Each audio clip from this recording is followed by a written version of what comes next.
दगडूशेठ गणपतीला 11,000 आंब्यांचा महानैवेद्य अक्षय तृतीयेनिमित्त आंब्यांचा महानैवेद्य आता दाखवण्यात आला आहे। मंदिर प्रवेशद्वारापासून ते गाभाऱ्यापर्यंत आकर्षक अशी आंब्याची आरस या ठिकाणी करण्यात आली आहे। प्रसिद्ध व्यापारी देसाई बंधू आंबेवाले यांच्याकडून महानैवेद्य दाखवण्यात आला आहे।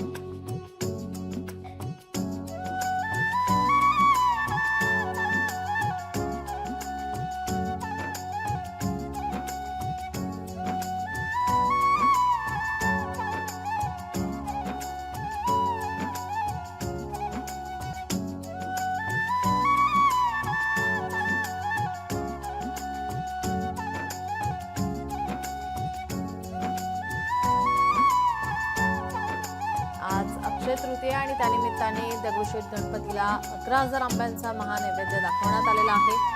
प्रसिद्ध व्यापारी देसाई बंधू आंबेवाले यांच्याकडून महानैवेद्य दाखवण्यात आलाय। मंदिर प्रवेशद्वारापासून ते गाभाऱ्यापर्यंत आकर्षक आंब्याची आरास करण्यात आली आहे।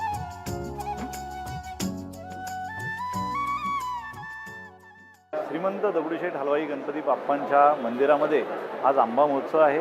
श्रींच्या चरणी 11,000 आंब्यांचा महानैवेद्य हा भक्तांच्या वतीने बाप्पांना अर्पण करण्यात आलेला आहे।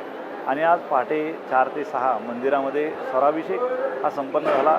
वेदश्री हाडीलकर ओक यांनी गणरायांची स्वरपूजा बांधली। या ठिकाणी विविध धार्मिक आणि सांस्कृतिक कार्यक्रमांचं आयोजन आज मंदिरामध्ये केलेलं आहे। पहाटेपासून भक्तांच्या रांगा लागलेल्या आहेत। या ठिकाणी उटीचं भजन होणार आहे आणि दिवसभर गणपती बाप्पा आंब्यांच्या वनात बसून आपल्या भक्तांना आशीर्वाद देण्यासाठी हे या ठिकाणी विराजमान झालेले आहेत। श्रीमंत दगडूशेठ हलवाई गणपती ट्रस्टच्या सर्व सभासदांचे त्यांच्या कार्यकर्त्यांचे मी मनापासून आभार मानते की त्यांनी मला ही अतिशय मला अनमोल ठेवा त्यांनी आज दिला आहे। एवढ्या छान दिवशी मला माझी सेवा इथे सादर करता आली। देवाच्या चरणी प्रार्थना करते की असंच अबाधित राहो, जी कला मला परमेश्वराने दिलेली आहे आणि त्याच्यात उत्तम काम करण्याची बुद्धी, शक्ती आणि उत्तम आयुरारोग्य देवो। लोकशाही मराठी ऐका, पहा, जागरूक रहा।